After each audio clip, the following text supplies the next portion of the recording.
Labą dieną, tai greit pražvelgsim porą treidų, ar ne? Tai tie treidas nuo 26 dienos, vienas lengviausių shortų ever, ar ne? Nuo paskutinios ekstremalios zonos, nuo kurios pradėjom dumpinti, į ją sugrįžom, gavom rejection, ant 5 minučių time frame, entris, viskas.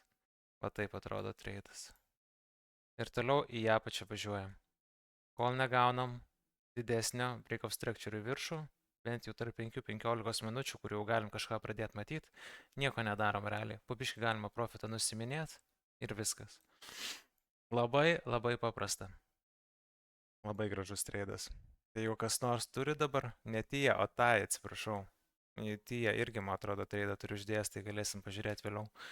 Tai va, tai jeigu norit patys išmokti treidinti tokius setupus, super easy, taip pat gauti tokius setupus, tokius signalus, bendrauti signalų grupiai, diskusijų grupiai, tai viską žinot ar ne, užsukat pas mus į Telegramą Oskaras Trading ir pradedat mokintis ir dalyvauti ir dirbti. O taip pat pačiame pirmame video yra ir mūsų atsiliepimai ir dar daugiau info, tai būtinai pažiūrėkit ir tą video. O daugiau kaip ir viskas iš tikro tik greitai, ir ne, norėjom pakalbėti apie šitą setupą. Šiaip zona labai aiški, nėra paprastesnė treido.